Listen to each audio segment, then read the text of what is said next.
it. Yeah.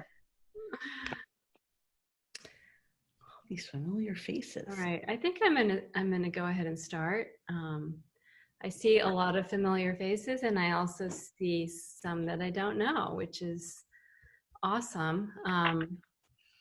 So welcome everybody, and thanks for showing up to this. I'm here at the Writers in Progress studio, as you can see behind me, where we usually hold readings and events, and we love this space so much, and it's been sitting here pretty much empty since March, so that's been very sad. And I said to Emily early on in the pandemic, I'm not going to do a Zoom reading. We're not doing Zoom events. Like, I refuse. You know, at that point, Zoom was new, and I was frustrated with trying to figure it out. And I just thought nobody would want to come to another Zoom event, and we vowed not to do it, but then the months dragged on, as you all know, and it just felt like it was such a loss not having the community and the voices of our students and instructors, and we missed you all, and we missed the stories and the sense of coming together, which is just, you know, this is the best we can do for now, so it's what we've got. And I guess there are some advantages, like being able to be in your pajamas if you want, and getting to have this little peek. Don't you guys love this little peek into other people's homes? It's kind of cool.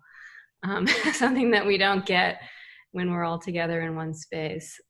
So I guess there's a few silver linings to this process, but the bottom line is just that we wanted to come back together and have a sense of community again, even though it's not necessarily going to replicate the amazing events that we've had here.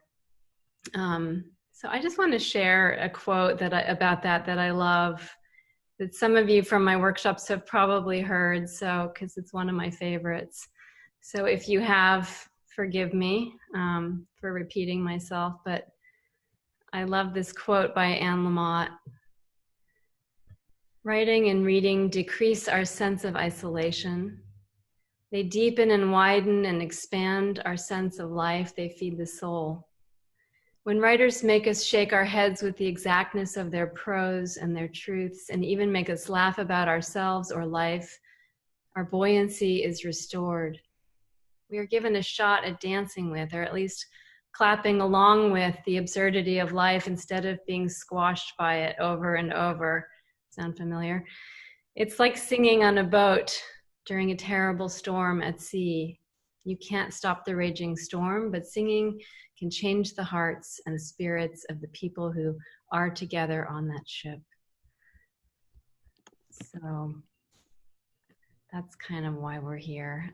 For those of you who don't know, we're Writers in Progress, a community writing organization that I started back in 1992, straight out of my MFA program in my living room down on Holly Street.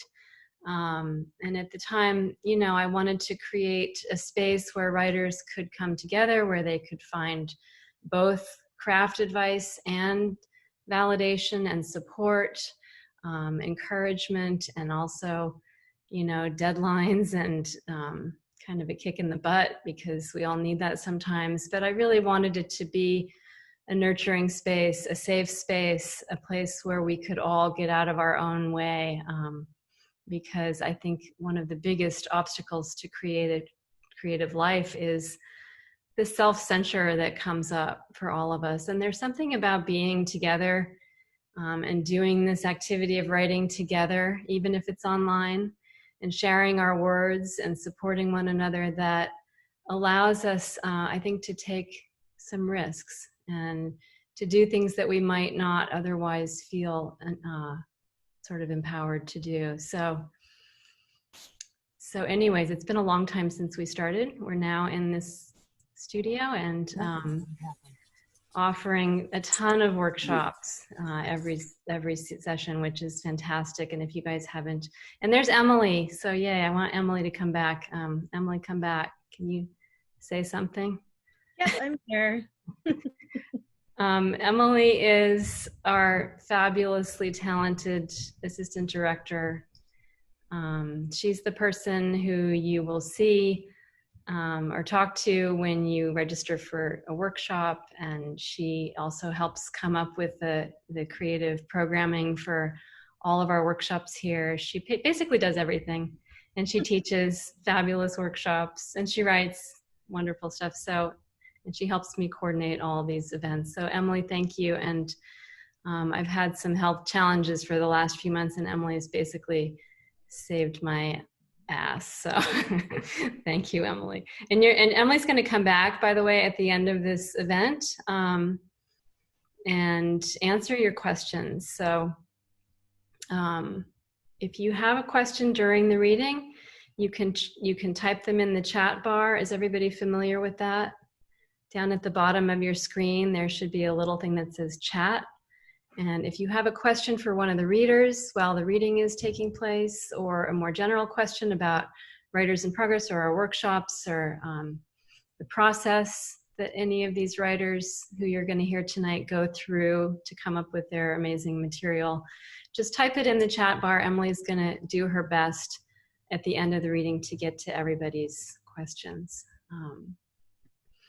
So without further ado, I want to introduce the wonderful readers that we have lined up tonight. I'm so excited and proud and grateful to have the faculty that we have at Writers in Progress. And we have 4 amazingly accomplished and talented writers reading tonight who are also happen to teach workshops here. And they all have workshops coming up this fall. So I'm going to introduce them, each one by one, as they read, and then each one will read for about 10 minutes. And at the end, again, we can have a little bit of time for if you want to ask questions, if you want to hear more about these writers and their processes or their amazing work.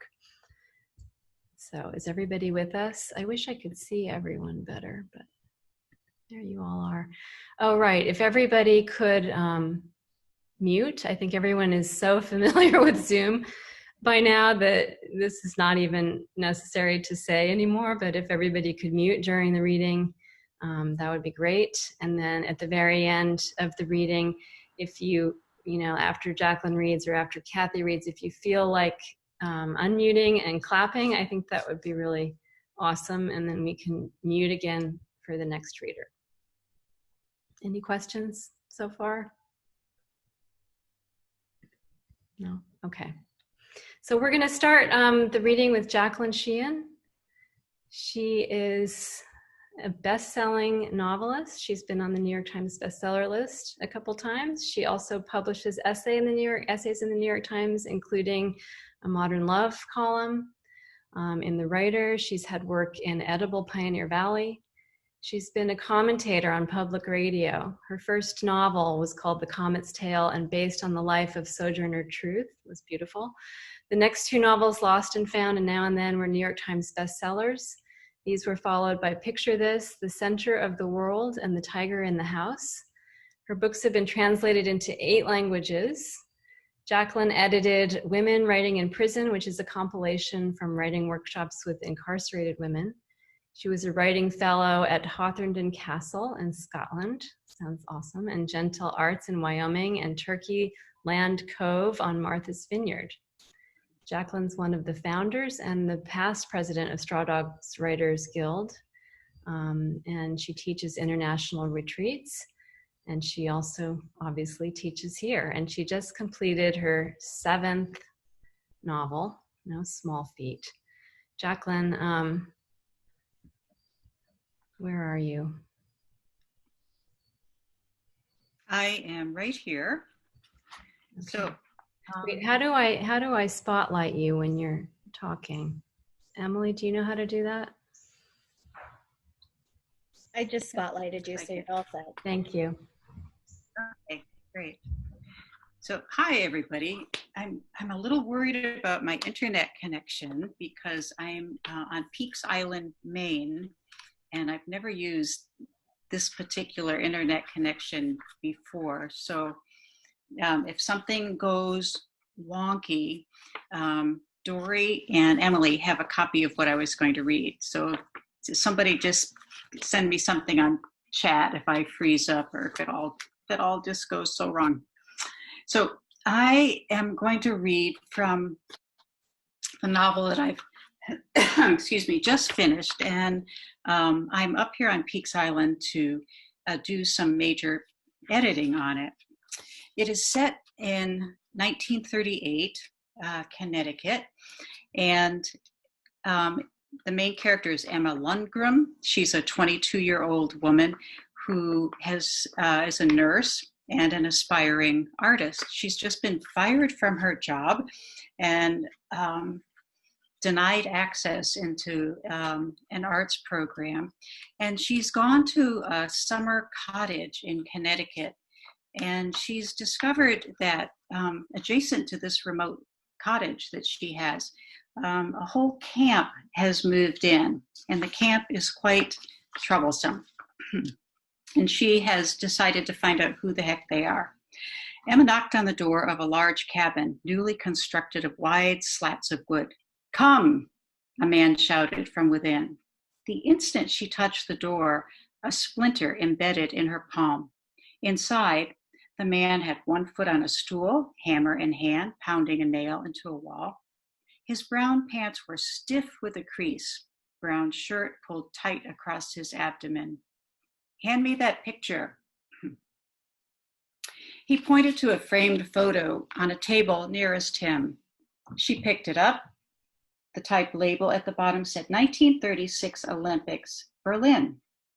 It was a photo of athletes on either side of a squinting Adolf Hitler.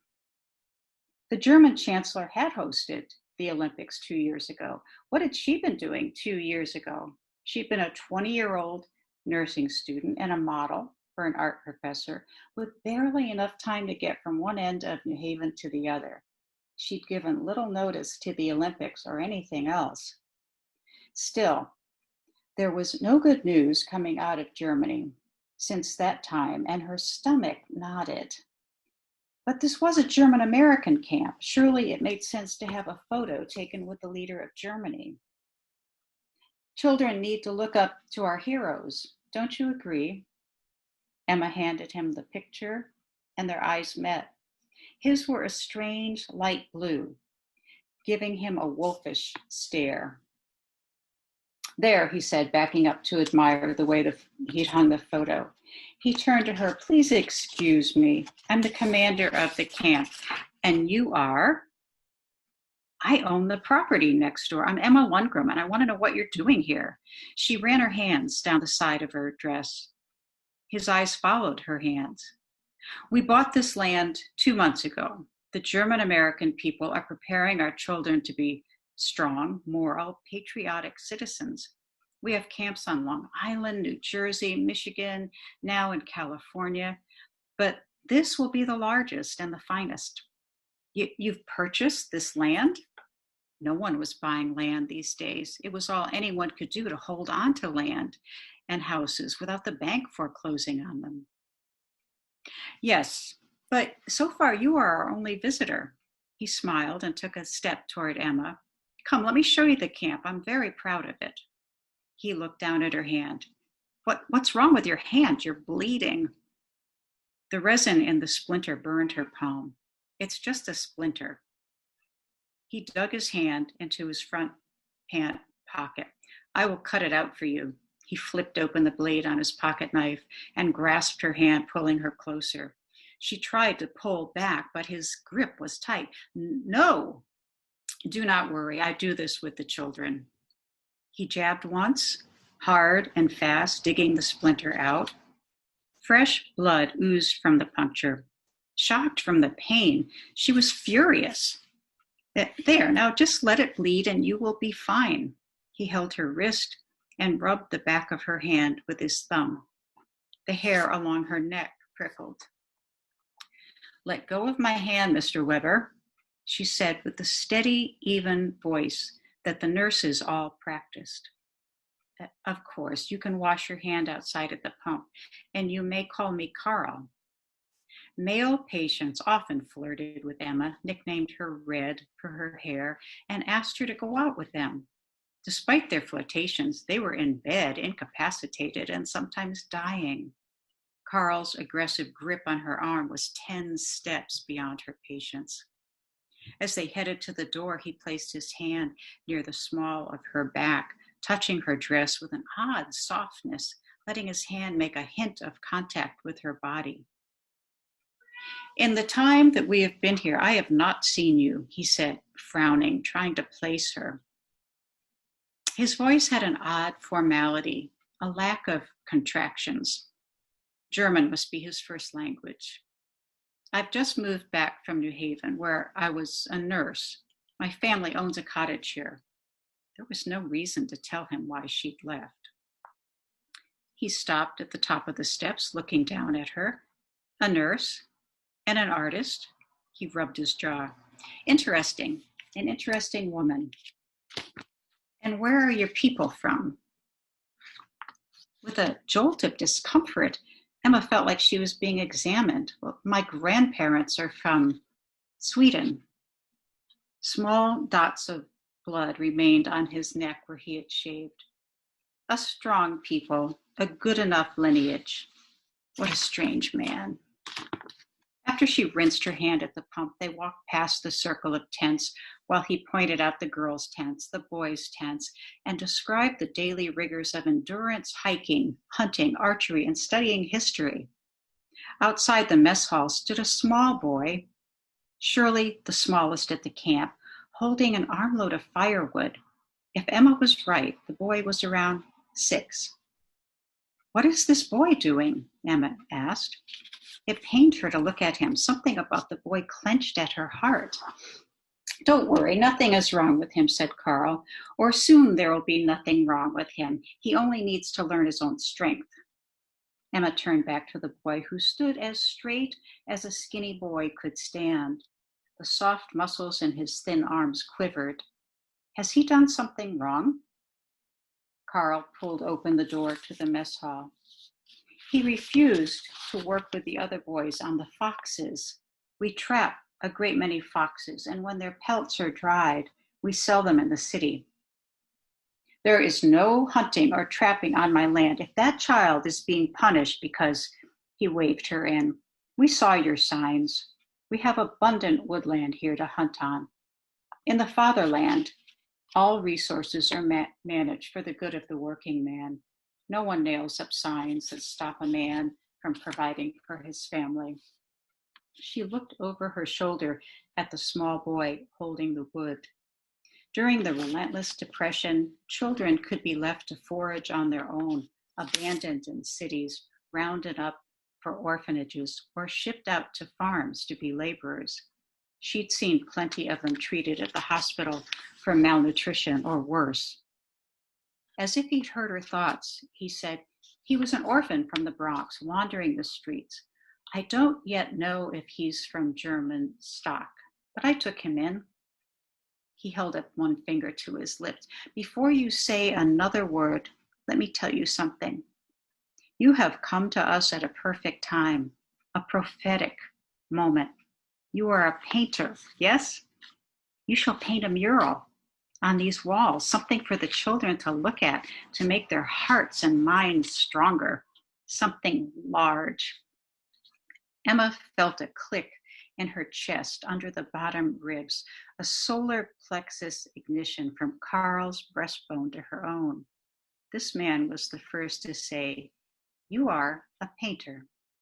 His words slid like a barbed hook into the soft flesh of her young neck, as tender as a peach. Emma felt the sting and was warmed by it from her head to her chest. 24 hours ago, she'd been fired, evicted, and rejected. Her breath came sharp and hard as she grabbed onto the pathway that he offered her. Emma had only worked on stretched canvas and paper. She straightened her spine, refusing to let this opportunity pass. What did you have in mind? Did she sound sure, confident, because she didn't feel it? George Washington. What? She said. a large portrait of the Father of America. Certainly you have seen this portrait many times. This wasn't what Emma was expecting. And you said, large? How large? Carl walked to one wall and stood with his back against it. As tall as this wall. She had never tackled anything this large. In fact, most of her drawings were done late at night in the dormitory of Grace New Haven Hospital, propped up on pillows, drawing the other young women as they snored softly. But she needed this job, as silly as it was, a mural on the wall of a camp out in the country where no one would see it but children. I agree to it, but I have two conditions. You must supply all of the brushes, the paint, the turpentine, and several children can help after I draw the image in pencil. And one more thing, I want the small boy outside to be my helper. Thank you.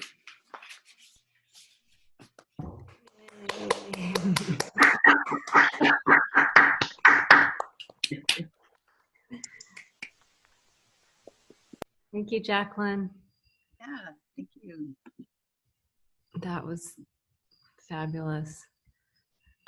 I also forgot to mention that Jacqueline has a whole craft of fiction kind of series coming up this fall. So Emily, maybe you could write it in the chat bar for people, the link to our workshop page, so that people can check it out if you're interested. But the first one is coming up in September, and then Jacqueline has one almost every month this fall on the different aspects of fiction craft. What's the first one you have coming up again? So the first one coming up is September 26th, and that is the one about backstory and how to finesse backstory so it doesn't weigh down the narrative, weigh down the plot. Wonderful. Thank you so much. So I'm thrilled to introduce our next reader, Tzivia Gover. Is that how you say your last name, Tzivia? Is it Gover? Yes. Okay, I thought so, but I thought maybe I've been saying it wrong all these years. That would be bad. She is the author of several books, including Joy in Every Moment and The Mindful Way to Good Night's Sleep. She is a certified DreamWork professional. She's the education director for the Institute for Dream Studies. She has her MFA in writing from Columbia University, and she's also a certified proprioceptive writing instructor and a Reiki master. Tzivia led workshops and events all over the place at Esalen Institute, Sivananda Ashram Yoga Retreat, Sound Center for Healing and Art, and of course, Writers in Progress, where she's taught a lot of dream writing and dream workshops. And she's doing a fabulous one this fall on the art of keeping a notebook, which I really hope to be able to take this time. I've heard nothing but rave reviews of it. So Tzivia, that's all I have on your bio, but maybe you could introduce what you're going to read from. Absolutely. So hello, everybody, and it's really wonderful to be here. Dory and Emily, thank you for the beautiful work you've been doing to keep us all together as a community through these really trying and crazy and challenging times. So I'm going to read tonight, we're here with Writers in Progress, and I'm going to read you some work in progress. As Dory mentioned, I do a lot of writing with dreams and dream work. And in this case, I've started to write into the archetype of the biblical matriarch, Sarah. And so those of you who snoozed through Sunday school or never went, I'll just give you a little background on who Sarah is, because I'm going to read some of my poems from her perspective. So basically, I'm reimagining this biblical story that's usually told from the point of view of Abraham.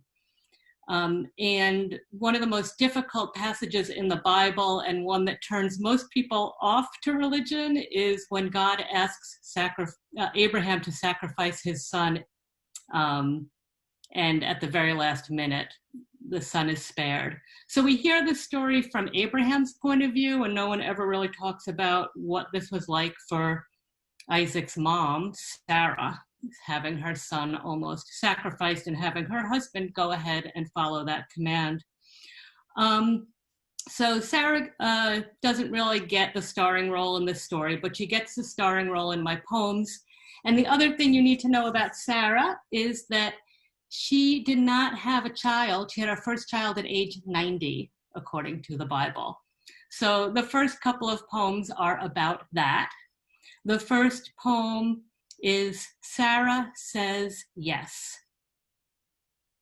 Of all the things to do in this world, bearing new life, something a goat could do as well as I, was not for me.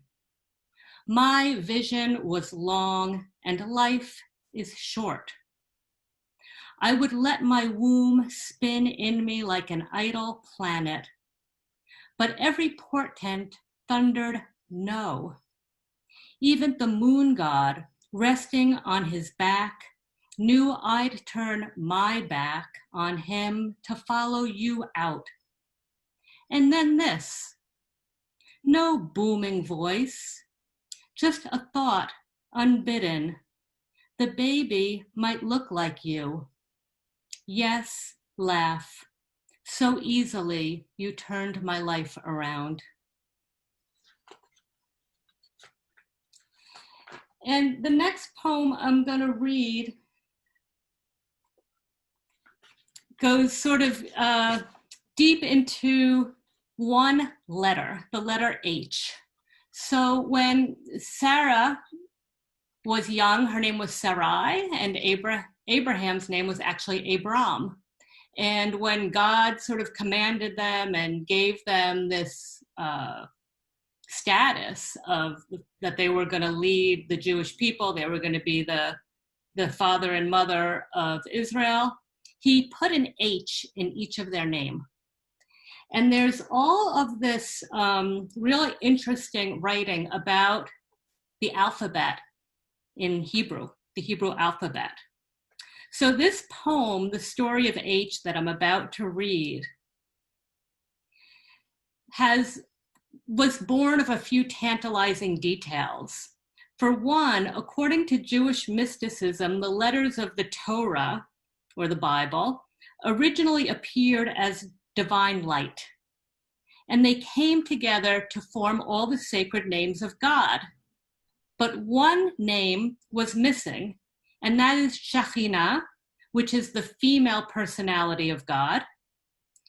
And the Shekhinah was exiled, was cast out from the rest. So this little bit of knowledge that I gleaned from reading Karen Armstrong's History of the Bible glommed onto this idea that there's an at-large feminine aspect of God wandering around. And that, you know, there's this missing aspect of God, there's this missing letter. So all this sort of swirled around in my mind, and I wrote this poem about the H that got added to Sarah's name and to Abraham's name. And in Hebrew, H is hey. So it starts with a quote from the Bible. And God said unto Abraham, as for Sarai, thy wife, thou shalt not call her name Sarai, but Sarah shall be her name. The story of H, whose meaning in Hebrew is look or behold, also reveal, breath, sigh, thread, fence, window. Look, H slipped, slim-hipped, over the fence, through the window, off the page. Follow this thread out of Eden. Behold, H functions as vowel or consonant, fluid, mutable. When put at the end of a word means toward. At the beginning means the. Can turn a phrase into a question. Where, why, when. Hey means 5, as in 5 fingers, 5 senses, dimensions, levels of soul. 5 years separated from one's child is eternity. Sigh, that's not Sarah, that's me. 5 on Mount Moriah, the Father, the Son, the kindling, the angel, and finally the goat who saves the day.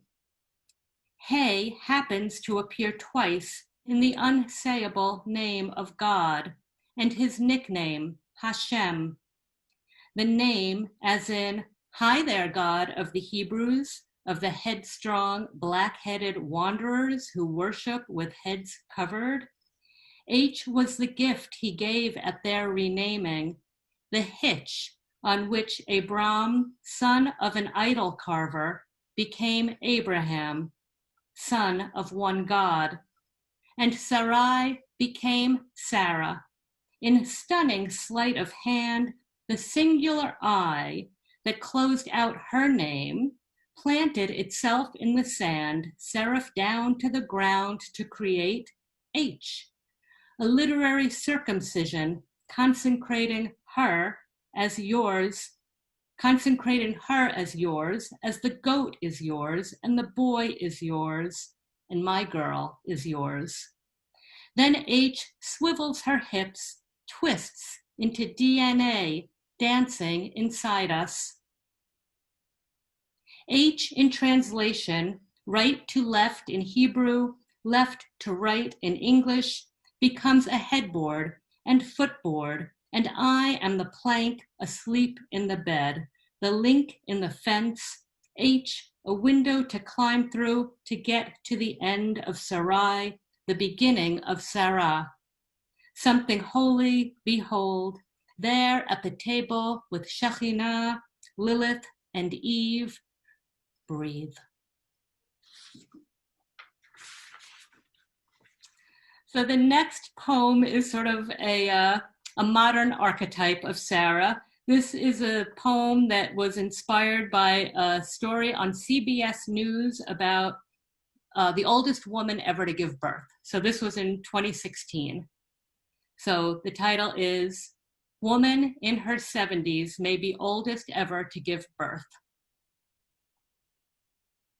Her pleasure parts her lips, the way her fingers, when she was young and dreaming love, would inch her skirts up, unveil an ankle, forbidden. Now her teeth, untidy tombstones, some would say, or instead perhaps piano keys, finger-tipped to smooth and shine, whose blackened doorways in between admit sharps that spice the song her smile sings. Her hair, steel wool gray, storms above her brow, alive, alive through all the arid years. Her glasses slope down, camelback of nose, as her eyes lift heavenward, coquettish, a wink to him, unseen, yes. Soon her baby boy will tug at those hoops of gold glinting at her ears. Mama, he'll hum, that bleating sound she's waited her long life to hear. And the last poem for something totally different, because on October 3rd, I'll be leading a workshop on keeping a notebook. I thought I would share with you a poem on one of the fraught aspects of us journal keepers. If I swiveled my computer around, you would see a closet over here that is literally full, floor to ceiling, with my journals. And then in the basement, we have the overflow. So I, as many journal keepers, wrestle with the question of what do we do with these things, ultimately, right? All these books. So this poem, my last one for this evening, is about that. and it's titled Carry a Notebook. And it starts with a quote from Colum McCann that says, quote, "Find one small and pliable enough to fit in your pocket, slim enough that it doesn't weigh you down." A week before the moving truck arrives, I confront my closet. Floor to ceiling shelves, stacked with writer's notebooks, journals, pocket-sized and legal-sized, hard-backed, perfect-bound, spiral-spined. Take them to the dump, recycle, burn. Halfway through my life, is it time? My writing teacher is resolute. Pack them up in plastic bins, label them. But in dreams, the Buddha scolds, karmic traces inked on paper are a heavy load. And the Japanese clutter-busting guru asks, do they spark joy in your soul? Facing them, my heart heaves, heavier than the books. My heart is in need of clearing, not them.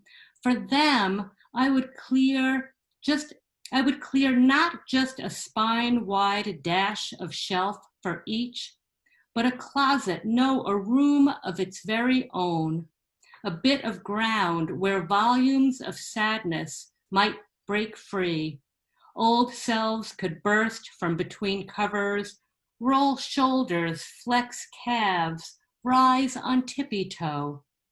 One summer-drunk book would stretch across a blanket in the grass, lullabied to Whitman's words. Another blots her neighbor's tears. The plaid journal of my teen years needs to dip her bare feet in a lake. 19th birthday journal, draped in flannel-heavy angst, give that one a sofa full of friends, a song to sing along to. This one needs a soapbox, that one a mirror to gaze into. Picture an untended mansion where they all grow old together on the porch while lemonading their stories through a straw. And I might fall in love again with every clumsy-footed line of prose. My friends, my foes, each angry, solipsistic, spider-webbed and tear-filled self, shadows pressed in these sunless pages, prison gangs of memory, misplaced rage and muted shame. I'll set them free. Yawp, my faded words, my loyal horse, too old to saddle, I'll fence a field for you.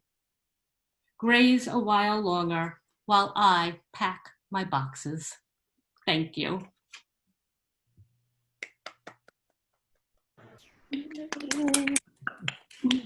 Thank you.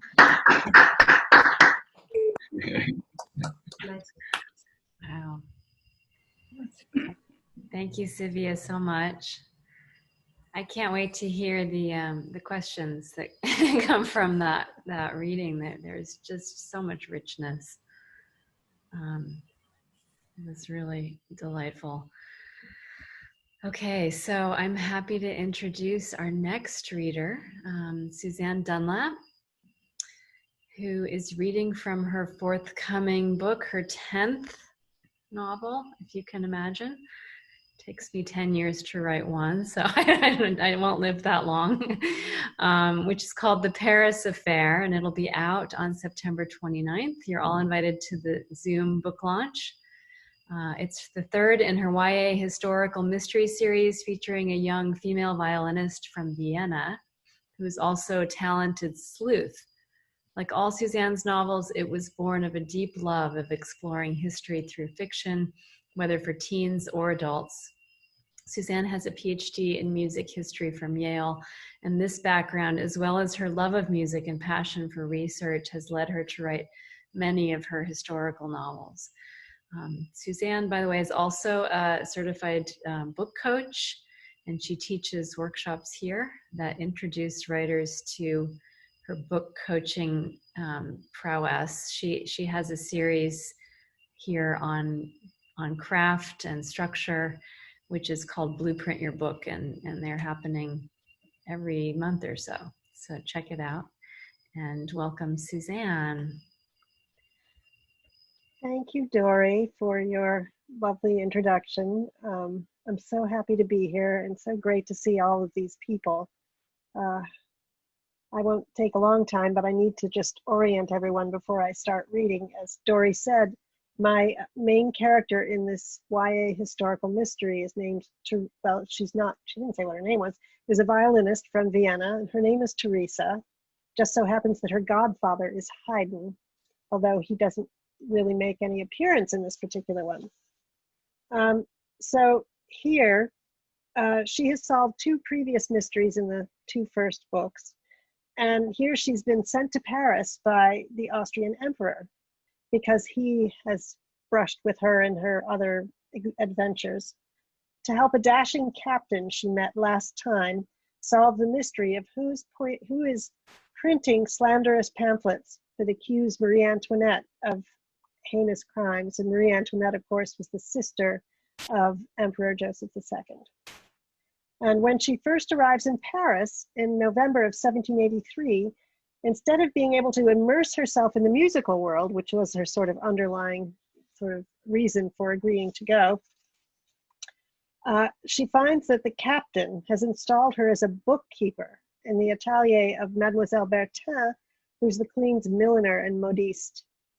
In the scene I'm going to read, she's on her way back from work to her lodgings, which happened to be in a high-class brothel.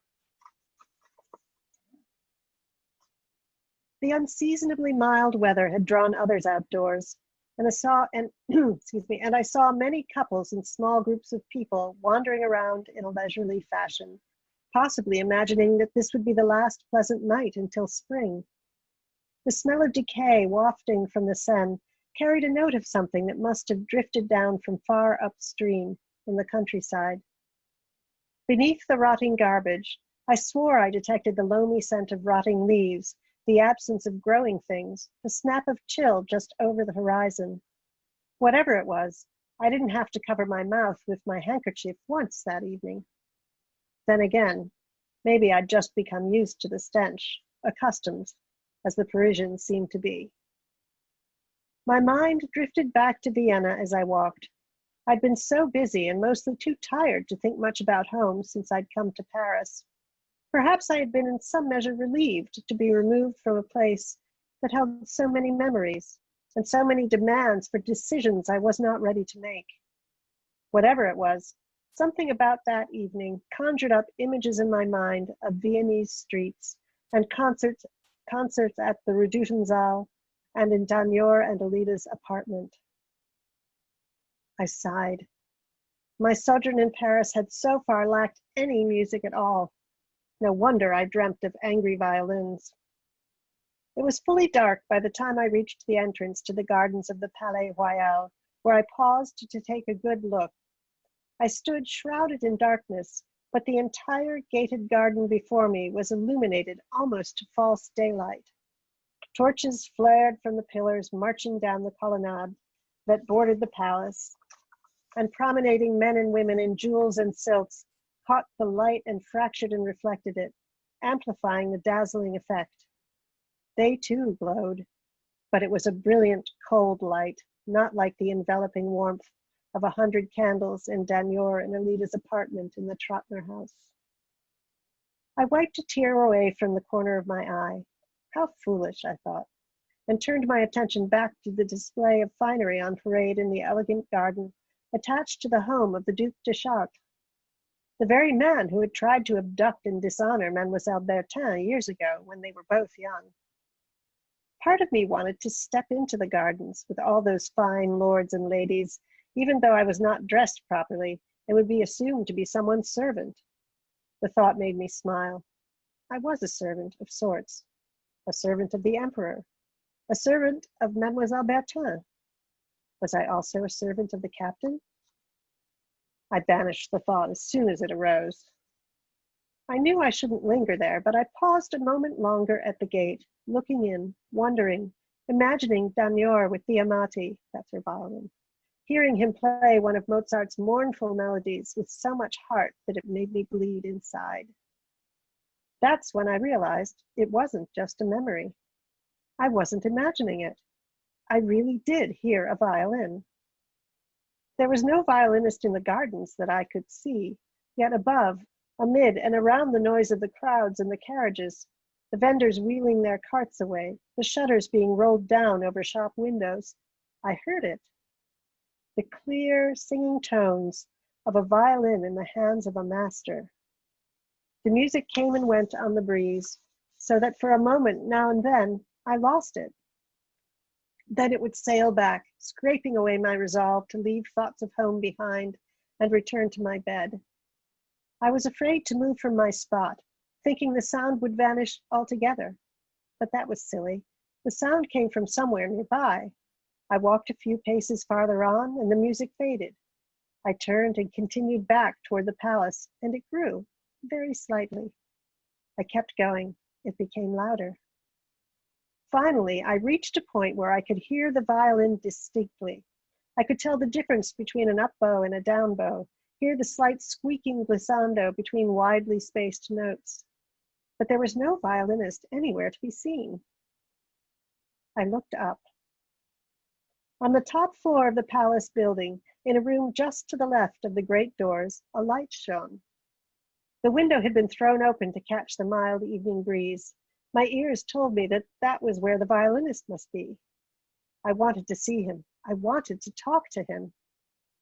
The streets were emptying slowly, people making their way home or to evening engagements. And as the chatter faded, I could hear the music all the more clearly. After a bit, I thought perhaps my voice had a chance of being heard by the mysterious musician. At a pause in the music, I cupped my hands around my mouth and yelled with all my strength up toward that window, "You there, playing the violin!" The playing started again. I waited for another break. When it came, I yelled again, "You up there! Who are you playing the violin?" I thought I saw some movement, a shadow, my paper's stuck, a shadow coming toward the window, but it backed away. "Please," I practically screamed, "I need to know who you are." And I did need to. The only other violinist I had ever heard who came close to exhibiting such artistry was Mozart himself. This was the most exquisite playing, and I was desperate to know the identity of this mysterious musician. At last, someone did come to the window. I could see the sheen of his powdered wig and a snowy white cravat and cuffs. But the face was in complete darkness, and the hands. But that was impossible. How could it be when he held a candle aloft and I could just make out his features? Then it came to me. His face was black, or at least dark brown. I had seen some Antillean blacks on the street, but they were all servants. This man was not dressed as a servant. In the glow of the candle, I could tell his waistcoat was made of silk, and even from so far away, I saw the embroidered flowers that adorned it. "Who is there?" His voice rang out into the night. Was it fear that edged it, or some kind of accent? "I'm down here. I play the violin. I heard you and I had to know who you were." He drew his head and arms inside and disappeared. The glow of the window faded, as though he'd taken a candle away with him. He was gone. I would never know. I drew in a deep breath and sighed into the gathering darkness. I had just turned my steps to go home when I heard the clank of metal and something that sounded like a lock being sprung.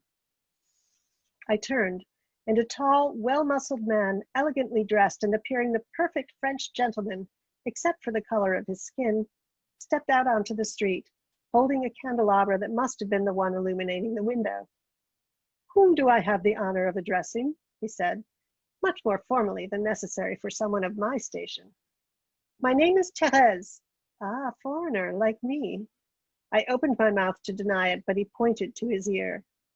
"I can hear it, but don't worry, your secret is safe with me." And you are? He swept a courtly bow, holding the candelabra out to the side. I am Joseph Bologne, the Chevalier de Saint-Georges. Would you like to come inside? I thought about it, but I was afraid. It's late, and I'm expected elsewhere. I would like to hear you play more, though, if I may. It would be my pleasure. I shall be performing at the salon of Madame de Montesson on Monday afternoon. Madame de Montesson, the famous morganatic wife of the Duke d'Orléans. Here was an unexpected opportunity, not just to hear music, but to enter an Orleanist household. But I haven't been invited, I said, my hopes suddenly fading, and besides, I would be working during the afternoon. There are no invitations. One simply arrives. She is on the Chaussée d'Antin. If you wish, say you are my friend, Mademoiselle Thérèse. Thank you. I will try, but come, I beg you. I believe we are not yet finished with each other. He bowed again and went back inside, leaving me staring after him, shivering as a cold breeze kicked up and blew away the mild evening air. Thank you.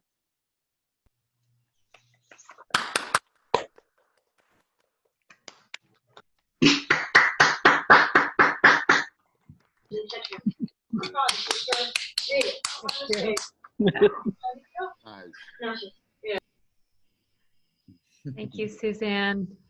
That was marvelous. Thank you. And your book launch is the 29th, did you say? That's fantastic. So I'm looking forward to that. All right. So last but definitely not least, we have Cathy Luna, who is a writer and longtime writing teacher from Amherst. And she teaches memoir here at Writers in Progress. She's doing a fantastic memoir series, as well as consulting with the 5 college faculty writers. Cathy has a PhD in reading, writing, and literacy from the University of Pennsylvania, and she's trained as a workshop leader through Amherst Writers and Artists. She's published pieces from her memoir in progress in River Teeth Journal, Lunch Ticket, and Consequence, an international literary magazine about the culture of war. So welcome, Cathy. Thank you, Dory. This is really wonderful. Thank you all so much for being here. I really appreciate it. I have been missing everyone in these days, so it's just so nice. I'm going to read a short piece from my memoir in progress, which is called Missing Lessons, or at least tentatively called Missing Lessons. It's about my experience growing up with and mostly without my father, who went missing in action in the war in Vietnam in 1969 when I was 6. The book is mostly focused on 3 years in my early 30s when I kind of finally came to terms with this loss. And the piece I'm going to read, it takes place on a trip that I took to the places I lived with my father in 1995. Memory doesn't work like writing, one word at a time, one ant in a line. It's more like a science class film strip on fire in the projector, one image blooming and blistering orange, white, and black into another. Here's one. It's 103 in Laredo when I steer my rented silver Hyundai to the cracked curb beside 1319 Plum Street. This is it, the last place I lived with my father before he was lost over Laos. It looks nothing like I remember. I stand on the sidewalk, a tired 32-year-old outside an empty, ugly, unfamiliar house. Then a screen door slams somewhere, and suddenly I'm small, plucked by the shoulders like the yellow Google Maps guy and dropped into another time. I'm 5, a tow-headed daddy's girl squatting in our front yard, my fingers grubby from combing through the grass looking for a 4-leaf clover. I told my father I would find one, and I will. I always do. It's a game we play. Maybe this is true and maybe it's not, but it's what I remember. If I'm there when my parents get mad, when my mother's face gets stiff and squinty and my father grits his teeth, he says, "Scram, kitten, go find me a 4-leaf clover. I'll give you a nickel if you can." I'm so sure at 5 that I am lucky. I always find one. I pluck it and hold it carefully by the tiny round stem. I roll it back and forth between my fingers. I hold it to my nose and sniff its baby green. But this day, in this memory, I can't find a lucky clover. Maybe I take a break from searching to watch fire ants carry 2 big twigs. Maybe I watch them disappear one by one into the black hole in their gritty ant mountain. Maybe I try not to listen to my parents yelling inside. Maybe I put my hands over my ears, but war and divorce find their way through my fingers. In my memory, the memory I don't want, the one I came here to find, my father's heavy footsteps get closer to the door. The screen door squeals open and he's there, half in, half out. I can't remember this, and yet I do.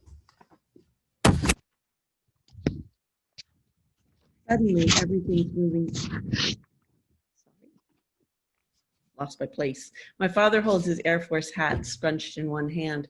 He swallows, and I watch the lump in his throat go up and down. His Adam's apple, I think, and I must let out a laugh at that silly name because he turns toward me. Do I do that, the grown-up me? Do I turn my father's head for one last look before he goes? It doesn't matter because he's looking at me now and his eyes say, hey, kiddo, there you are. But they're saying something else too, something I can't hear, or maybe I don't want to. My father turns his head again. He's listening so hard, I imagine the pink rounded edges of his big ears tremble. I'm about to ask, what is it, Daddy? When he shakes his head and steps onto the stoop. The screen door slaps behind him. That slap's the sound I hear, the echo, the after. That's the sound that wakes the silent sun and sets it spinning, the sound I will hear for decades in my dreams. In my memory, I stand up into the cold dark of my father's shadow. The outline of an arm settles a triangle of a hat on a round head, and then he bends down, and he's Daddy again. Come here, kiddo, my father says. He lifts me up, one big hand beneath each arm. He always swings me into the air, and my muscles get ready to fly. But this time, he just holds me against him for a short minute, a minute too small to feel the press of his buttons or smell his neck, and then he puts me down. Suddenly, everything's moving too fast. The sun across the sky, my father across the yard, his convertible's at the curb, he's creaking open the door. I start to go after him, arms outstretched. I want to say, Daddy, here, I found one for you. But I didn't.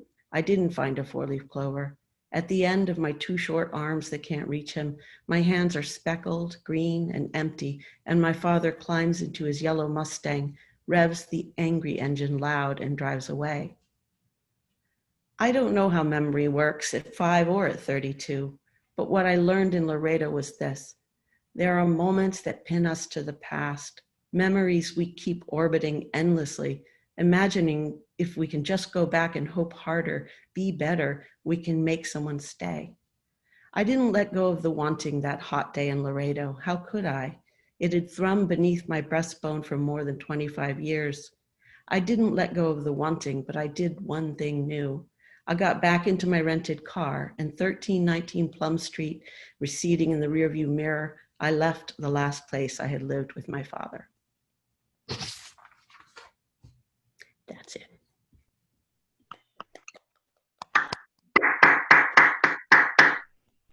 Still gonna have to pay.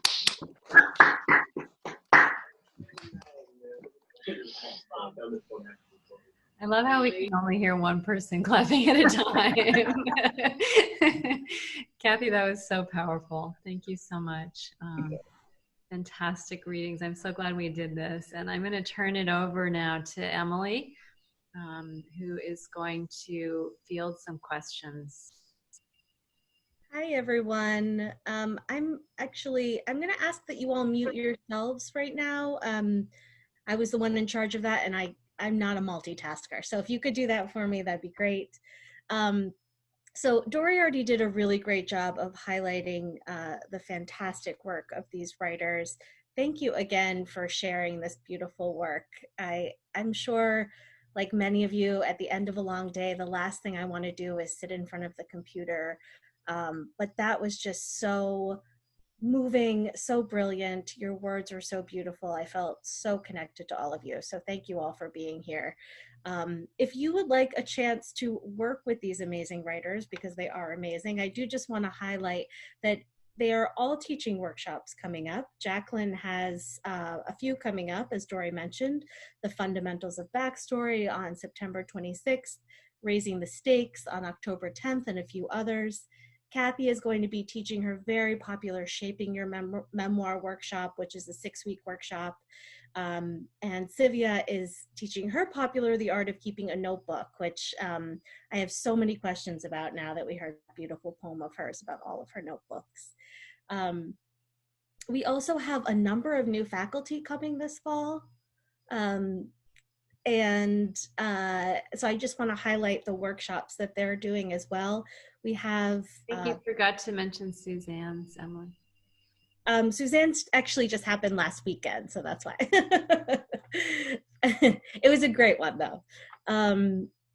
So we have Jessica Papin, who is a literary agent who will be joining us on October 1st for Finding a Literary Agent.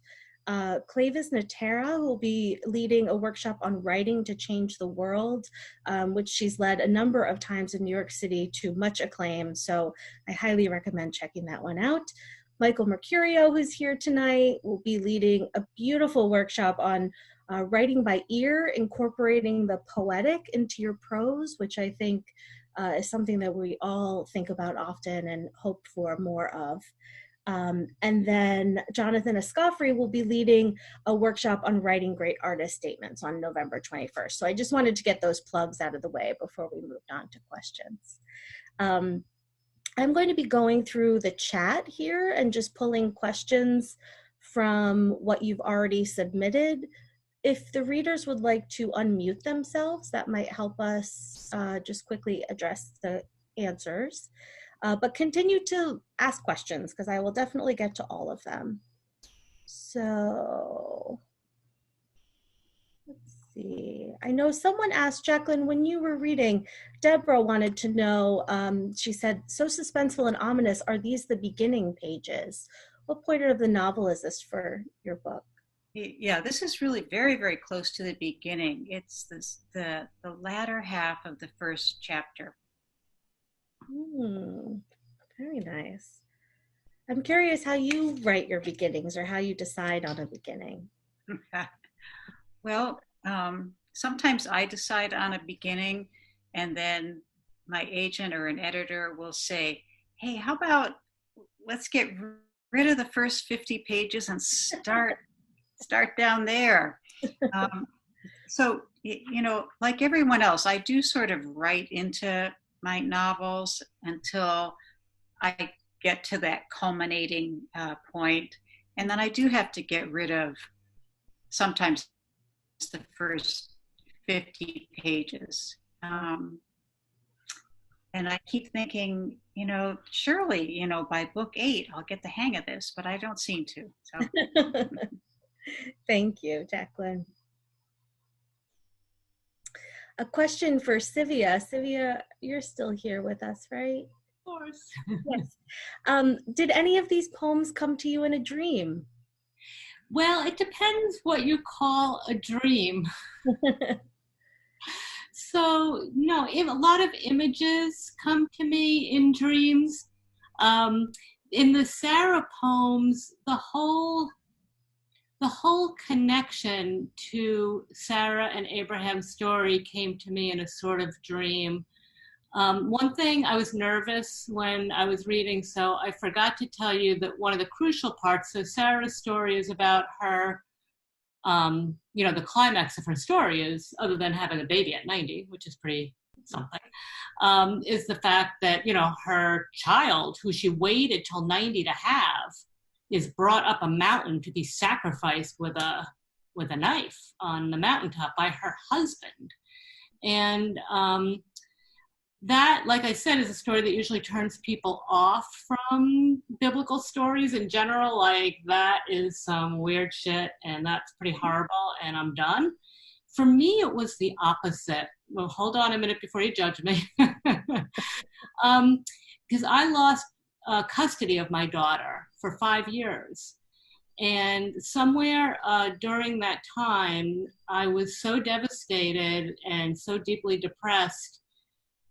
But I woke up in the middle of the night with this dreamlike experience of understanding and seeing into that biblical story. And that's really what this whole exploration is about for me, is trying to bring out my connection to that story, you know, of almost losing your child. You know, thank God I got mine back, and so did Sarah. But that interstice, that lacuna, that moment when she was waiting, you know, to know what happened, and those 5 years when I was just in suspended animation and horror, you know. So it's that silence that sort of came to me in a dream, and that sort of catalyzed my exploration of these stories. Wow, thank you. That's beautiful. Thank you for sharing that. We're getting a lot of praise in the chat. Everybody is loving the poem, Tzivia. Another question is, what was it about the subject of Sarah that made you choose poetry? Because I know you also write nonfiction, beautiful essays. What was it about this that made you select poetry? I think it's the unsayable part. You know, I still can't say what that silence is, what those 5 years for me, and those probably, in my mind, it's hours or a day for her. I think it's the unsayable nature of it, but it actually, this work is coming out in all different forms, and it truly is in progress. So that's why I thought it'd be fun to share tonight. It might end up as a novel, and it might end up as a series of essays. Well, Dory did ask if you've ever written any of it in narrative. Yeah, I've been writing some of it in narrative too, and I need to study at Susanne's feet to learn how I possibly would bring ancient biblical times alive. I have no idea. She's the one to ask, that's for sure. Oh, I plan to. Susanne, how has becoming a book coach influenced your own writing process? Good question. It hasn't actually influenced the process. What it's done is it's enabled me in the process to look at things slightly differently and to bring a slightly different lens to it. It's hard to explain without explaining what the whole book coaching thing is, which I'm not going to go into. But I still make the same missteps. I still start and write, and then end up having, as Jacqueline said, having to axe the first 50 pages. but I have tools to think about it differently that I think gets me to where I'm going a little bit more quickly than I might otherwise. And of course, book coaching means I can work with all these other writers, and I learn something every time I'm trying to help somebody else with their struggles with doing a book length work. Because, you know, there's a difference between writing, being a really good writer, and writing a really good book. There just is a difference, because it involves slightly different aspects of the craft. But thank you. And Caroline wanted to know, Susanne, how do you research a place, especially if you can't go there right now? Well, I'm fortunate in that I've been to Paris a few times. But the Paris that existed in the 18th century and earlier, anything before Napoleon got hold of it and Haussmann did his huge avenues, it's hard to find that Paris even if you go there. So I rely a lot on old paintings and things, old maps, and also just narratives. I have great books that have been were written at the time and talk about things like how terrible the Seine smelled and describes washerwomen in this horrible dirty water washing clothes in dirty water. Really, really gross stuff. But yeah, and also I'm not new to Paris as a setting. I've worked it into, this will be like the 4th book that has had that sort of setting between the 17th and 18th centuries, and 19th. Yes, that's convenient. Yeah. Another question for you, Susanne. How did you choose the first person perspective for this story, or why did you choose it? Well, first of all, it's YA, young adult. And it was really I really just, when I wrote the first of these three, which was years ago, in fact, it came out in 2009, I think. Anyway, but I just fell in love with this character I created. I just loved being inside of her and seeing everything through her eyes. And I do write in third person for other things as well, but it just felt natural to be in her voice and to see the world through her eyes. And it was easier for me to get to those matters that are important to a young woman her age, the things that matter to her, and to put them in that setting. Yeah, I mean, I think it's common to have first person for a lot of young adult writing for that reason. It's very immediate. It's very present in the character, and she can also editorialize about a lot of what's going on around her. So, yeah, thank you. Cathy, we have a question for you. What strategies do you have for accessing deeply buried memories, since your piece touched on that? It's a great question.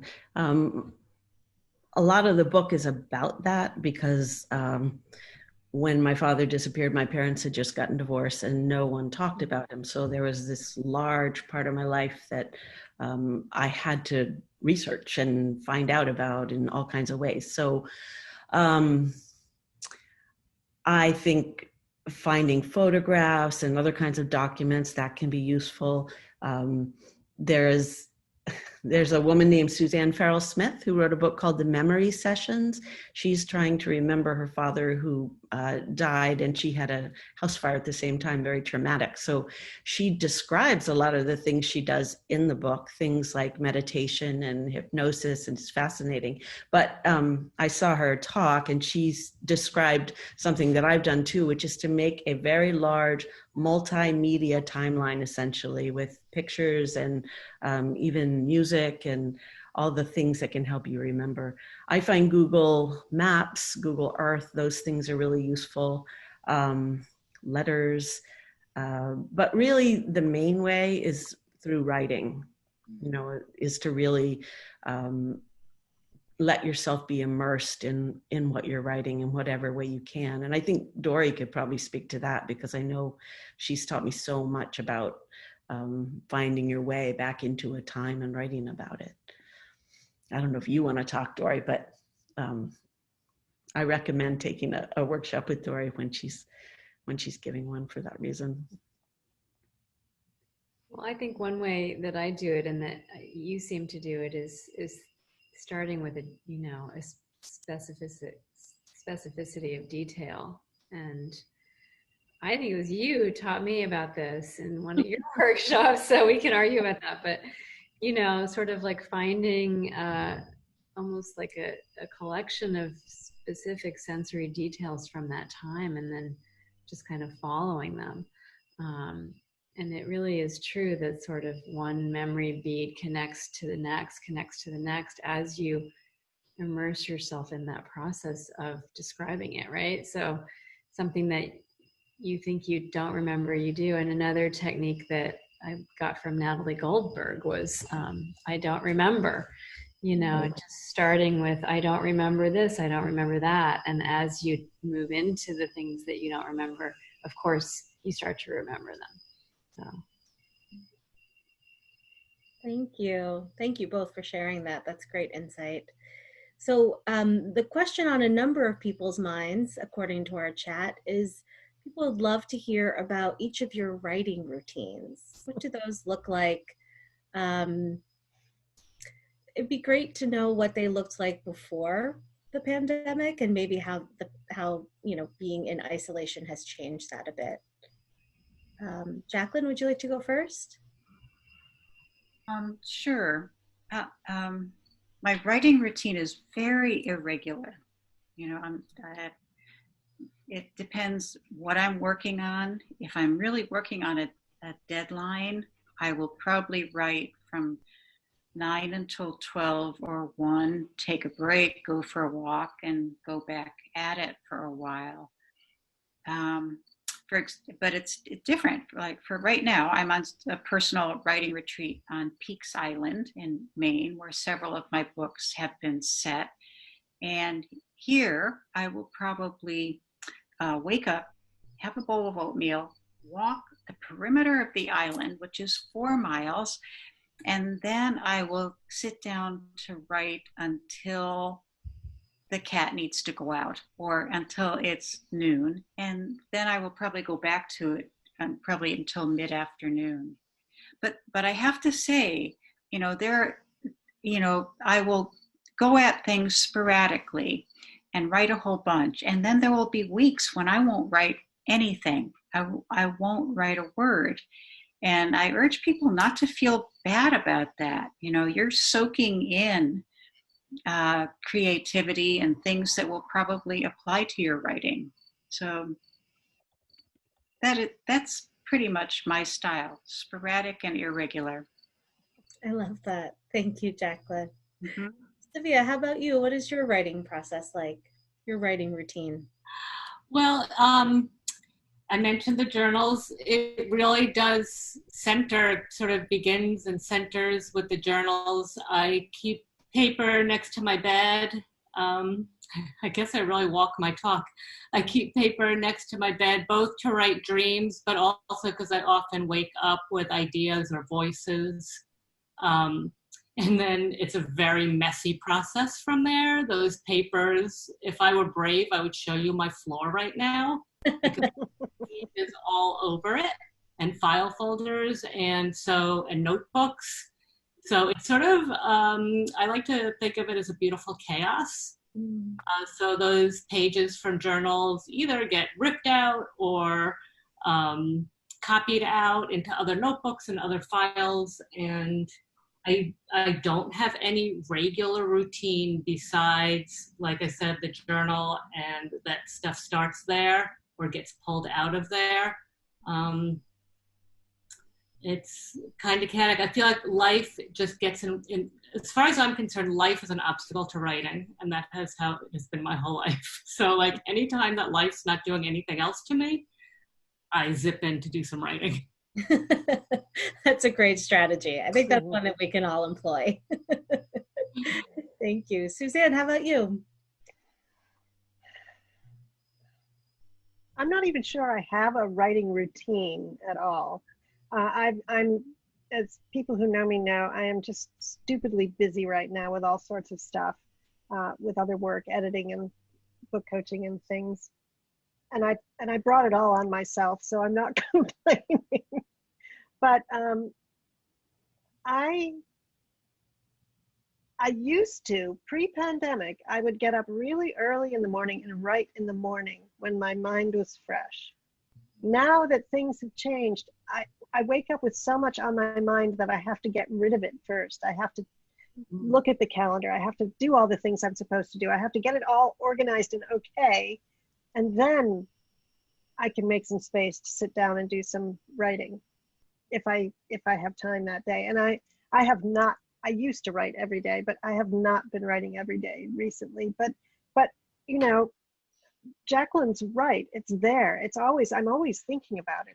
I know what I'm doing, and when I get back to it, maybe it takes a minute just to adjust, to read back something I was writing before. But once you can still just get into it, and everything I'm doing relates to books and writing right now. So I feel like I'm feeding that even when I'm not actually sitting down and writing.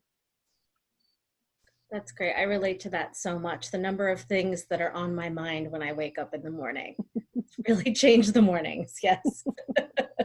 Thank you, Suzanne. Cathy, would you like to share about your writing routine? Writing routine. Let's see. I have the great good fortune to be a writing coach for faculty. And in that position, I've been just really blessed to be part of a lot of writing groups. And a lot of writing groups where the focus is on writing. So we just get together, tell each other our writing goals, write for a couple of hours, and then share how that went. And that is just a lifesaver for me, both when it was in person and now. And before the pandemic, I also was able to, and still do a little bit, get together with people in person and write. I miss going to the book mill and, you know, all these other places. But my writing routine changes also over the years, because when I started writing this book, I had 10-year-old twins and a 12-year-old. And as they get older and things change, I have to, you know, adjust to morning writing or afternoon writing. But like I said, the writing groups are the best thing ever. And shout out to Kimberly.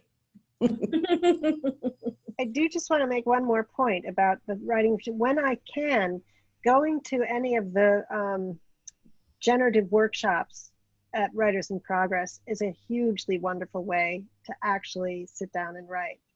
I haven't been able to do it for a couple of months, but those hours are so valuable, because you're in that space where, as you said, you know, Cathy, that you're in that space where everybody is concentrating on that, and it somehow has an effect and really helps you focus on writing.